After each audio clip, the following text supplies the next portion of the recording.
Hey guys, back out on a little adventure again today. What we've done is we've come up Muriwai today. Got a small swell, nice and cloudy, so it's just perfect conditions. And what we're going to do is hopefully get onto a few fish, but we're also going to look at some of the rigs I like to use up Muriwai, and we're also going to take a look at how I find my spots along Muriwai, how I figure out where the holes are, where the troughs are, what little banks you want to stand on. So we're going to do that today, but fingers crossed we're going to get into a few good fish today as well.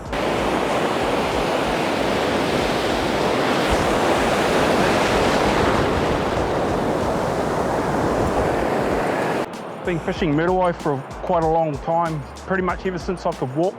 Used to come up here with the old man, the old Austin Cambridge. Used to drive up, spend the night with him and a couple of mates, set the kontiki, do a bit of surf casting. And what I love doing when I'm driving up there is when I'm trying to find my spot, I'll climb up on these sand dunes. And basically, you can see pretty much everything going on. So get a bit of height, so you can see up and down the beach. And then you can see like the little holes, the troughs, and the little banks. Basically, we've got a bank out here in front of us. And on this left-hand side here, you'll see the water's a little bit ruffled. It's actually a rip. And that's a hole. It's a little hole there, little channel running out. It's like a rip. And then as you come around up here, there's the bank. So the bank's coming out this way.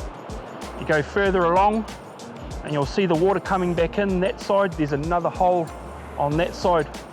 So like I was explaining before, the beach sort of goes a hole, goes out on a bank, comes in on a hole, go out on a bank, and come back in a hole.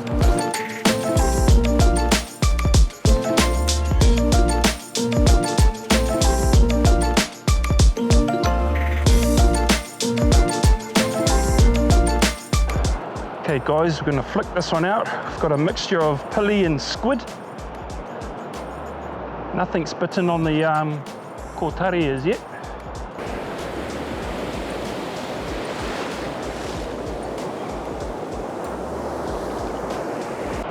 And once you start getting those little bites, those little grabs, best thing to do is to actually get your rod out of the holder and get ready.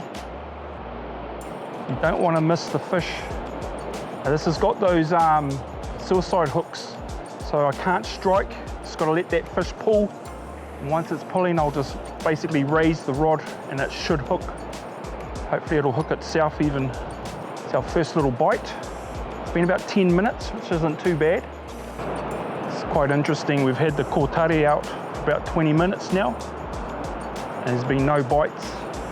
So we had a bite on this rig here. It's that double dropper rig, a flasher, but also you've got those two baits, so there's a little bit of different smell going on. You've got the oily fish and you've got the squid. Just got another little tap, yep.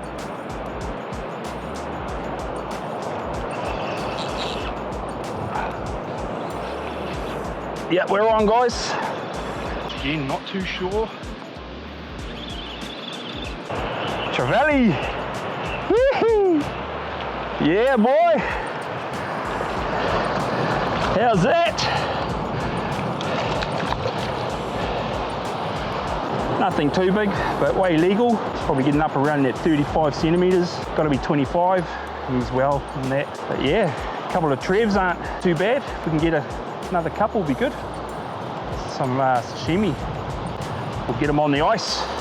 Get another bait out while that tide's low.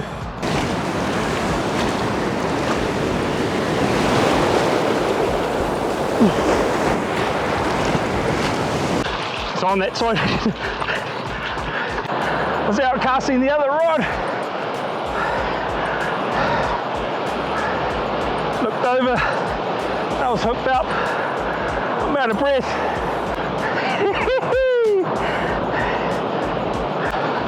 Looks like another Trev.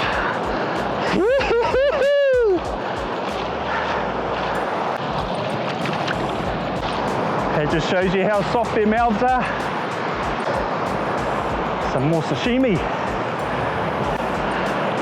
We'll get them in the bin, get another bait out. Let's go. Those fish are turning up now. That tide's just about perfect. It's getting close to that low tide, and I love fishing Muriwai on that low tide. Get right out on that lip, fishing into those little gutters, those little channels, and it's holding Trevs at the moment. I'm hoping there's a couple of snapper in there mooching. Be nice to catch a couple of snapper as well. But hey, a couple of nice Trevs, that's not too bad. So while that tide's low, you pretty much just got to keep going, go, get those baits out there. It's not going to last long. That tide, once it turns, it's quite good. The swell's not big, so we might be able to stay for an extra half an hour than normal. But normally once that tide turns, it just comes in real quick, pushes us off, so you just got to keep going.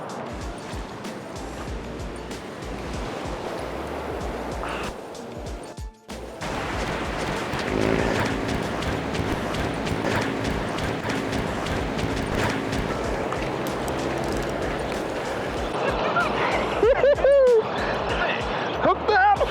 I'm just hoping for a snapper or two. This time of year, Muriwai fills up with trevally, normally KIWI. We haven't caught one yet, which is amazing. I'm out of breath running from rod to rod. Just hoping that one doesn't go off.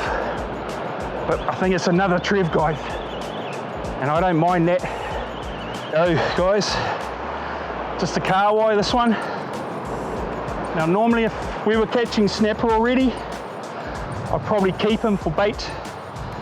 I love using fresh KIWI snapper out here, but because we haven't caught one, I'm just going to stick with the pili and squid, let him go. So hey, even though it was a KIWI, still a lot of fun. And like I always say in my YouTube videos, it's great to get kids out here doing this. Catching a KIWI, they'd be over the moon. Crazy thing is, this one here's only got a 4 ounce, so it's not going as far as the kōtare. Kōtare is getting bites, but this one's actually picking up most of the fish. It could even be the little flasher rig, but they could be feeding in closer.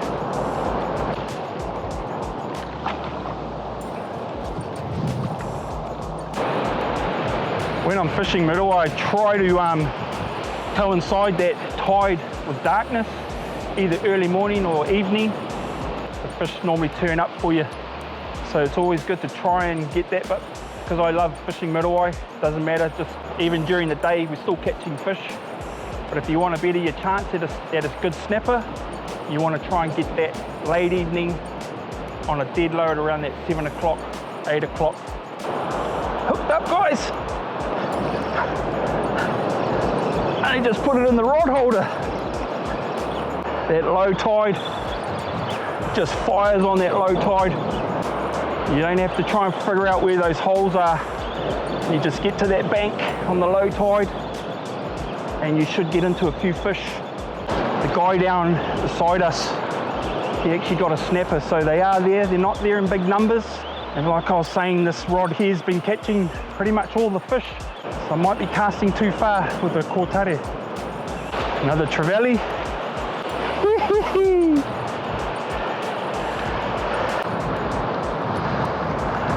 Now I'd probably let him go, but you can see his gills hanging out there. Just had a look. It's not a new wound, it's an old wound.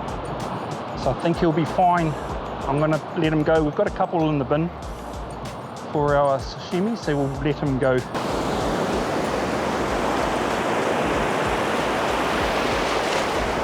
Well, it's quite nice. The fish have really come on the bite for us this morning. Probably quiet enough around about now, and I'm hoping the snapper might turn up for us. So I think what we're gonna do is just quickly wind in and we'll move north a little bit more. Just try another bank. Sometimes what happens is the fish won't be in a certain bank and they'll be in another. They might even be next door to us, so we'll just go try another one. Just keep moving until you find them.